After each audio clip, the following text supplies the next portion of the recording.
हम 18%, हम सीएम, तुम 14%, तुम डिप्टी सीएम। इन नमक हराम के बारे में जितनी तायद करो, तनकीद करो, वो कम होगा साहब।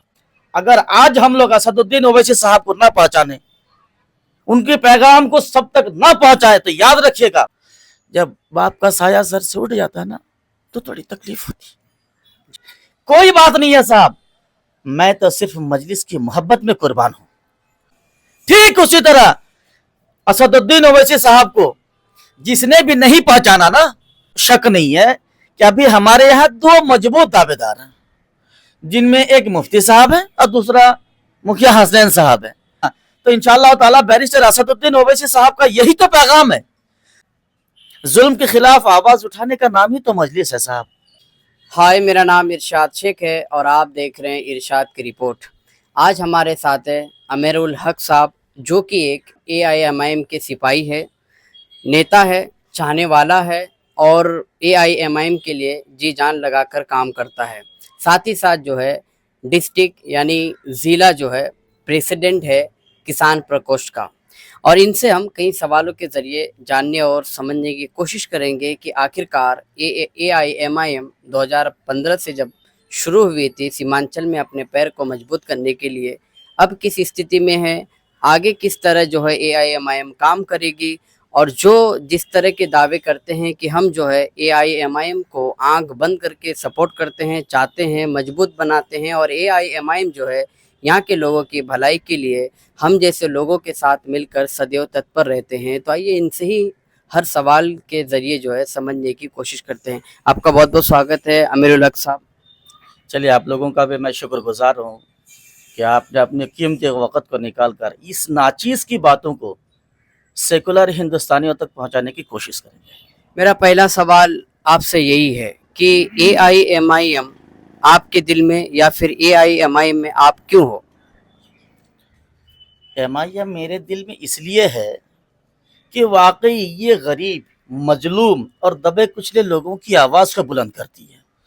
इस हिंदुस्तान की सरजमी में कहीं भी किसी भी ज़ात, किसी भी बिरादरी और किसी भी मज़हब के लोगों पर जुल्म होता है ना साहब, ये मजलिस वाले बिना संकोच के, बिना किसी दरो दीवार के कूद जाती है कि आखिर ऐसा होता क्यों है। जुल्म के खिलाफ आवाज उठाने का नाम ही तो मजलिस है साहब।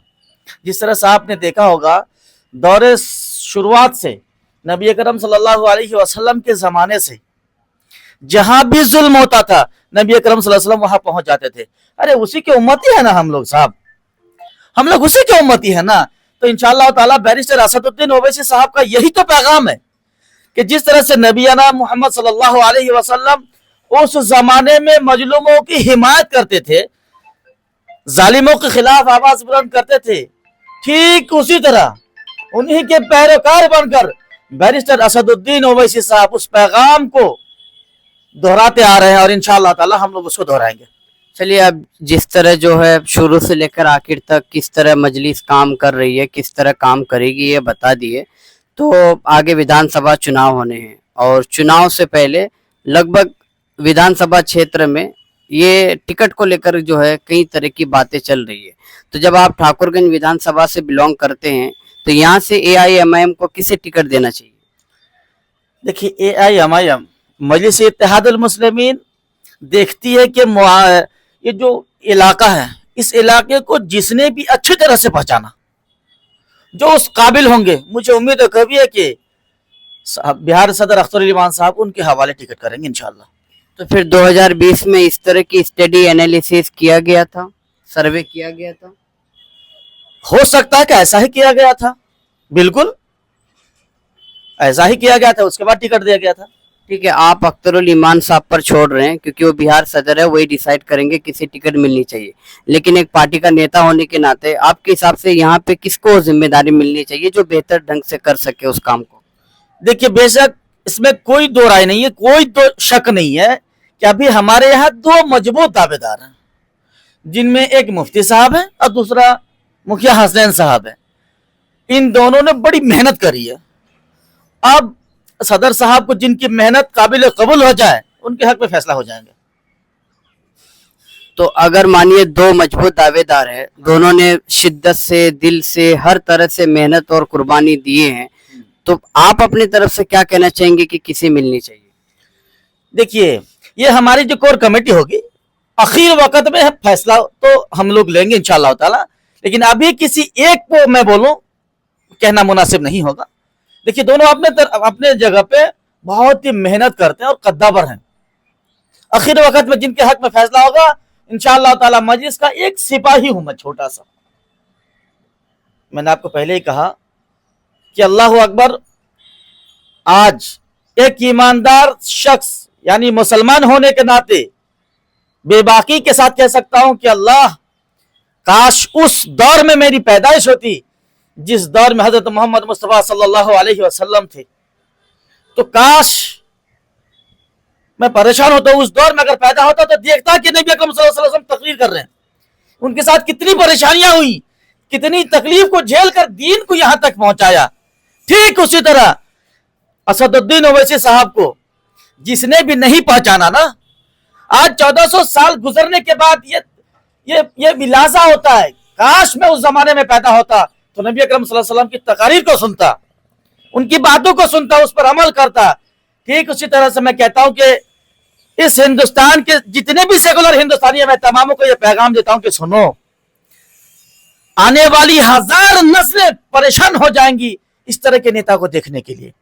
آج اگر سیکولر ہندوستانی اگر آپ لوگوں نے نہیں پہچانا تو ان کے گزرنے کے بعد آج جب تکلیف ہوتی ہے، کاش میں نبی اکرم صلی اللہ علیہ وسلم کے زمانے میں پیدا ہوتا تو دیکھتا اس زمانے کی تصاویر کو۔ ٹھیک اسی طرح سے آنے والی 1000 نسلیں پریشان ہو جائیں گی، گالیاں دیں گی ہم کو، تھوکیں گے ہم پر کہ تم لوگوں نے ایسے نیتا کو نہیں پہچانا جس نے نبی اکرم صلی اللہ علیہ وسلم کے نقش قدم پر چل کے ہندوستان کی سمویدھان پر ووٹ لے کے اتنی سچائی کو بیان کرتے تھے۔ تم نے اس شخص کو نہیں پہچانا، تم نے ان ڈھونگیوں کی بات کو عمل کر لیا جو صرف دیکھ اور دکھاوے کی بات کرتا ہے، جو تم کو قریب بیٹھانے کی ہمت نہیں رکھتا، جو 54 74 78 سال تک اس بہار کی سرزمین میں بادشاہت کری، ایک بار بھی ڈپٹی سی ایم بنانے کی سوچا تک نہیں۔ ایک بھی نیتا بتائیے جو ان لوگوں نے ہمیں قریب میں بیٹھایا ہو؟ نہیں ہے صاحب۔ اگر کسی نے قریب میں بیٹھانے کی کوشش کی، زبان میں بولنے کی صلاحیت پیدا کر دیا تو وہ اسد الدین اویسی صاحب ہے۔ میں ان کا تہ دل سے شکریہ ادا کرتا ہوں اور شکر گزار ہی رہوں گا کہ اس نے، مجھے لگتا ہے کہ گونگوں کو بھی بولنا سکھائے گا انشاءاللہ تعالی۔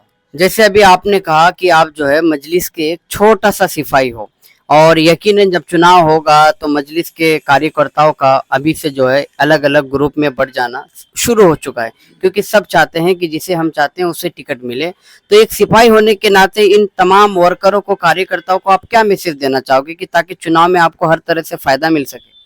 دیکھیے، میں ایک چھوٹا سا سپاہی ہونے کے ناطے تو میں یہ ضرور کہوں گا کہ صاحب، ہو سکتا ہے کہ دلی لگاؤ کسی سے ہو، میں مانتا ہوں دلی لگاؤ تو ہے، جس کے ساتھ جن کی زیادہ دوستی ہوگی، رشتہ داری ہوگی، وہ ان کو پسند زیادہ کریں گے۔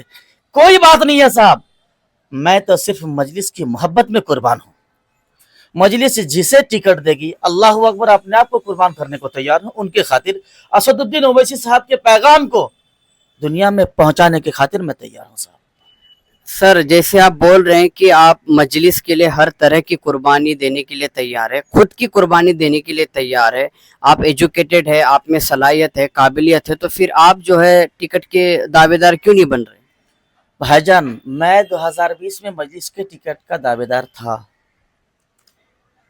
اور میں بول نہیں پا رہا، اس وقت میرے والد محترم زندہ تھے، اور اب کی بار 2025 میں میرے والد محترم میرے ساتھ نہیں رہے، اس لیے مجھے لگا کہ نہیں، تھوڑا ٹائم مجھے اب چاہیے۔ جب کسی بھی بیٹے کے سر پہ باپ کا ہاتھ ہوتا ہے نا صاحب، تو ان کو لگتا ہے کہ میں دنیا خرید لوں گا، دنیا کو میں مٹھی میں کر سکتا ہوں۔ جب باپ کا سایہ سر سے اٹھ جاتا ہے نا تو تھوڑی تکلیف ہوتی ہے۔ جی بالکل، تکلیف تو ہوتی ہے صاحب، میرے سے پوچھئے نا، بہت تکلیف ہوتی ہے۔ چلیے، اس بات کی جو ہے تکلیف دنیا کے ہر بیٹے کو ہوتے ہیں جس کے سر سے باپ کا سایہ یا باپ کا ہاتھ جو ہے اٹھ جاتا ہے، میں سمجھ سکتا ہوں اس تکلیف کو، لیکن जिस तरह की काबिलियत, जिस तरह की सलाहियत आप में है, जिस तरह की बात आप करते हैं, तो यकीनन जो है आपको AIMIM के मजबूती हिस्सों का जो है एक हिस्सा होना चाहिए था। खैर छोड़िए, आप आगे किस तरह रणनीति बनाएंगे वो बात की बात है।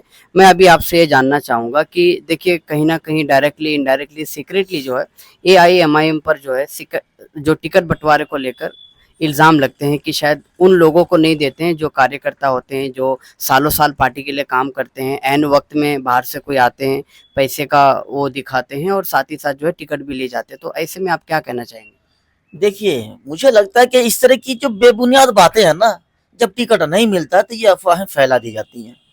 साहब, अगर आप में काबिलियत है, आप में सलाहियत है, तो टिकट आपको ज़रूर दी जाएंगे। आप रहा सवाल मेरा, तो मैं इस बार जो दावेदारी पेश नहीं किया, मैंने कुर्बानी दी मजलिस के खातिर, ताकि हमारे ठाकुरगंज विधानसभा में जिसको भी टिकट मिले, अल्लाह अकबर, उनकी कामयाबी व कामरानी के खातिर जितनी मेहनत मुझे करनी पड़े, हर एतबार से अल्हम्दुलिल्लाह मैं तैयार हूँ। और मैं गुजारिश करूंगा खास करके मेरे साथ बिहार सदर अख्तरुल ईमान साहब से, और अगर मेरी बात पहुंचती है तो मैं जरूर ये कहना चाहूंगा कि मैं ऐसे तबके से बिलोंग करता हूं, ऐसे मुआशरे से मैं ताल्लुक रखता हूं जिस मुआशरे के लोगों में बेदारी तो कम है साहब। अब आई है तो जरा इन बातों पर गौर करें कि ऐसे लोगों को भी आगे बढ़ने का मौका दिया जाए। अगर साहब आप लोग मौका नहीं देंगे तो फिर हम संविधान वाले कैसे? हम बाबा भीमराव अंबेडकर साहब के संविधान पर ओझ लेते हैं ना साहब, सबके साथ बराबरी होगी, तो बराबरी होगी कैसे? मेरा मजलिस के साथ जुड़ना, काम करना, ये इस बात की दलील है कि एक वाहिद पार्टी है मजलिस, बैरिस्टर असदुद्दीन ओवैसी साहब की पार्टी, जो सबको बराबर की निगाह से देखती है, देखेगी। उसी उम्मीद पे हूं कि मुझे भी कभी ना कभी हक मेरा जरूर मिलेगा। इस मुआशरे को, इस कबीले के लोगों को उसका हक सदर बिहार अख्तरुल ईमान साहब जरूर देंगे और दिलाएंगे।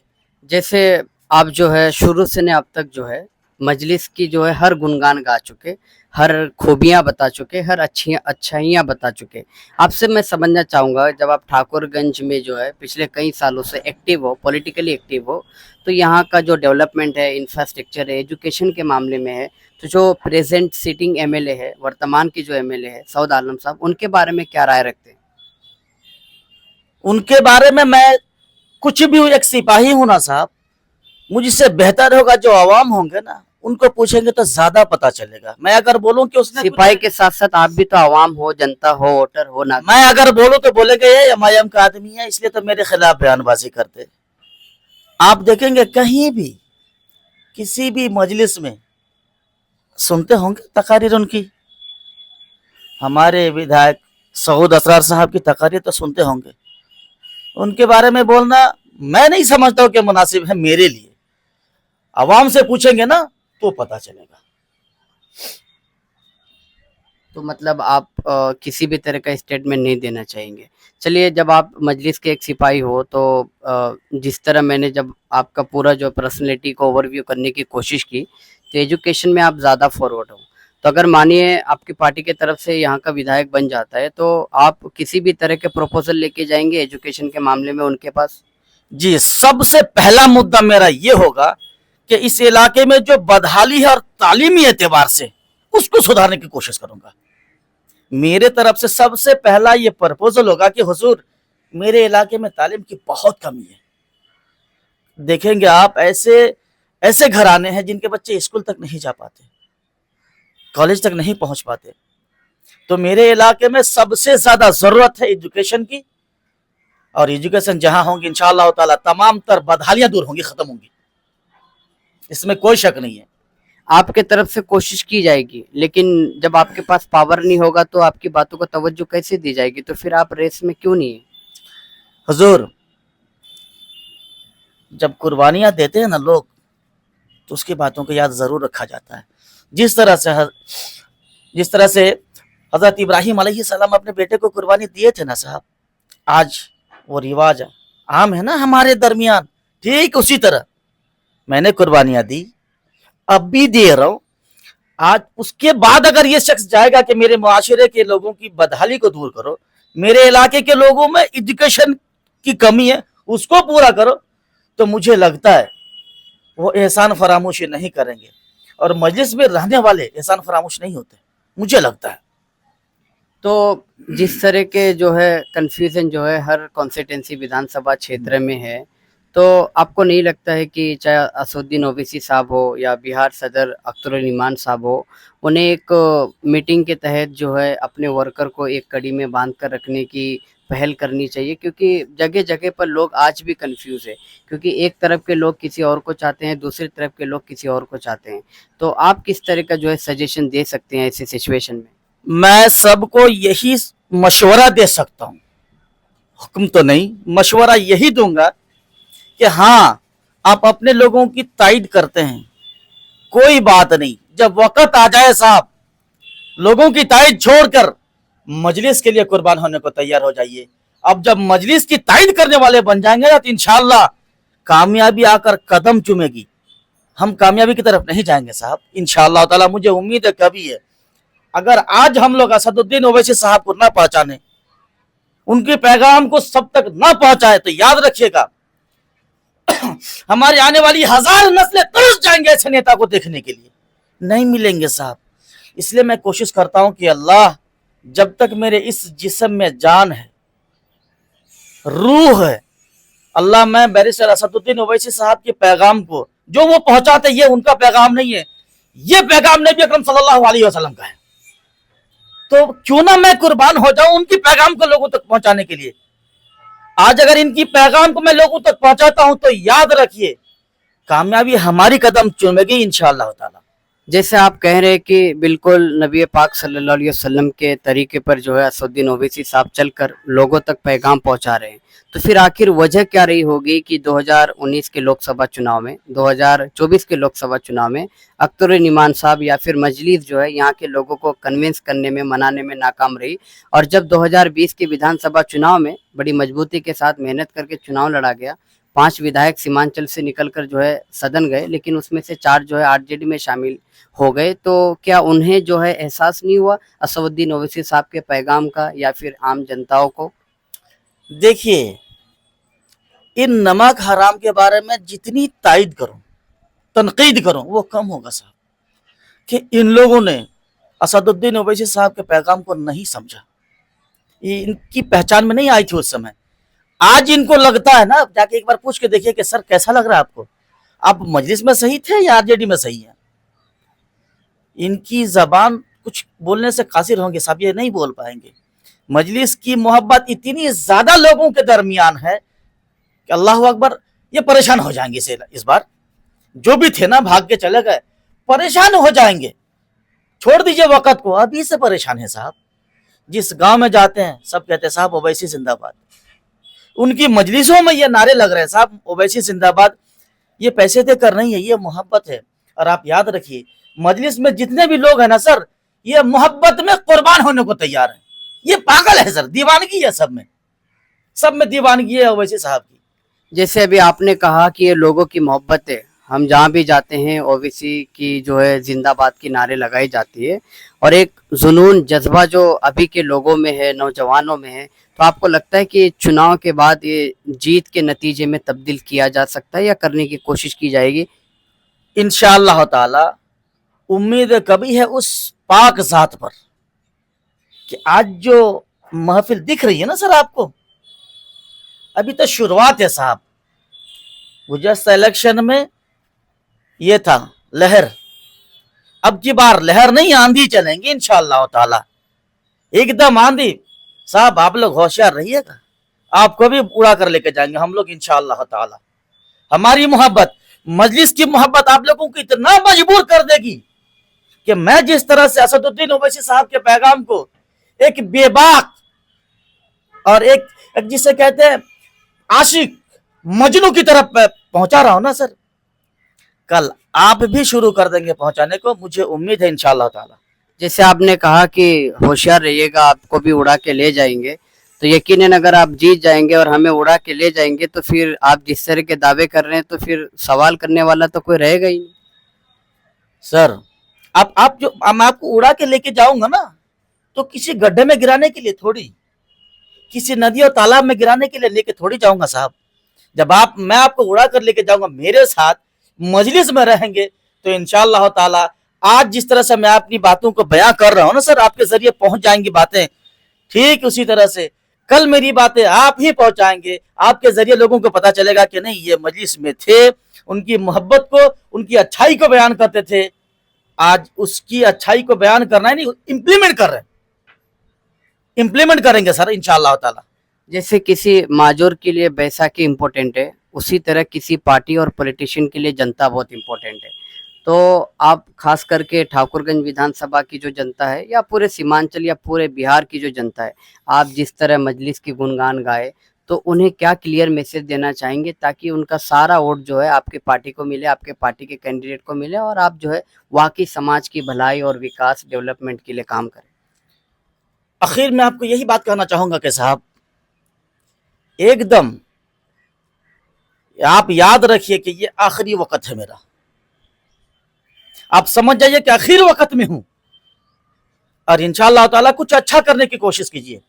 आज अगर अपने औलादों को ये पैगाम आप ना दें, तो हमारी आने वाली हजार नस्लें हमें गालियां देंगी, हमें जूत बरसाएंगी हमारे कब्रों में जाके, कि कमीने तुम लोगों ने उस शख्स को नहीं पहचाना जो संविधान को इंप्लीमेंट कर रहे थे।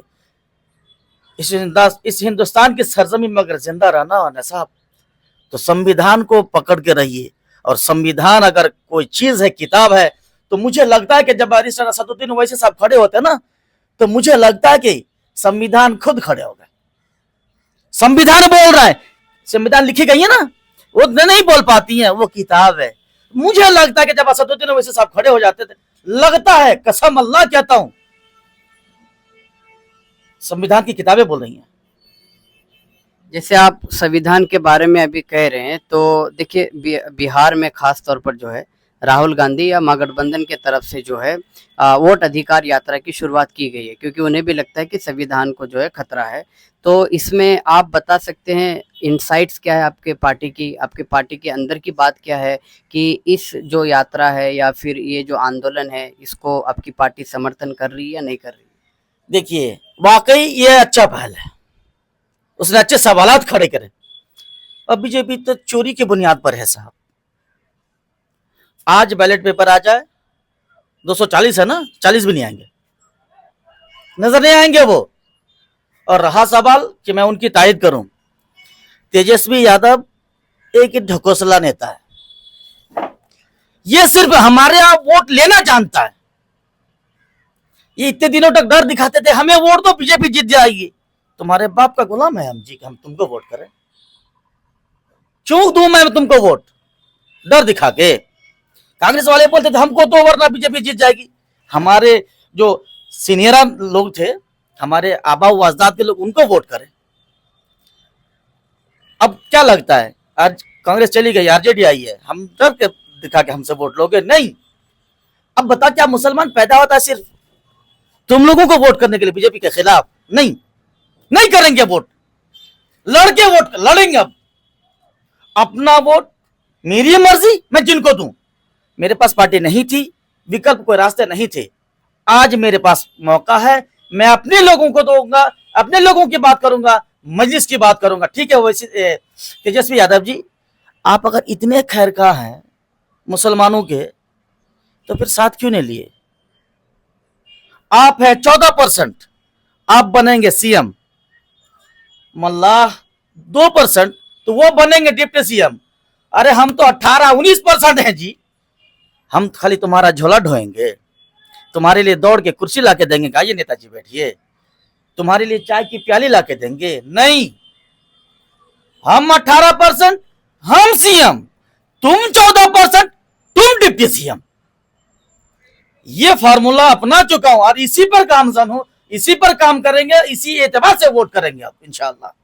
चलिए, एक आखिरी सवाल आपसे यही समझना चाहूँगा कि अब जो कुछ भी होगा सब डिपेंड करता है टिकट डिस्ट्रीब्यूशन को लेकर, और आप जिस तरह एक छोटे से सिपाही हो और बेबाक तरीके से अपनी बात आपने रखे, हर सवाल का जवाब दिए। आखिरी सवाल आपसे यही है कि आप आला कमान को कोई ख़ास मैसेज देना चाहेंगे जब टिकट बंटवारे का टाइम आए, तो ताकि आप भी संतुष्ट रहे, सेटिस्फाइड रहे और ऐसे कैंडिडेट को टिकट मिले कि जो है वो सीट निकाल ले। कोई खास मैसेज आला कमान के लिए? देखिए, दिल की बात तो मैं ये कहूंगा कि जब वक़्त आए ना बांटने की, तो एक बार ऐसे नाचीज ऐसे आकर लोगों से भी एक बार राब्ता अगर कर लिया जाए तो बेहतर रहेगा पार्टी के लिए, कैंडिडेट के लिए और इस विधानसभा के लिए, जरूर कहूंगा मैं। जी बिल्कुल, बहुत बहुत शुक्रिया आपका। आपका भी तहे दिल से शुक्रिया अदा करता हूं कि आप लोगों ने बड़े कीमती वक्त को निकालकर इस नाचीज के पैगाम को, इस नाचीज के दिली पैगाम को आवाम तक पहुंचाने की कोशिश करते हैं। इसके लिए आपका भी तहे दिल से शुक्रिया अदा करता हूं। अल्लाह हाफिज।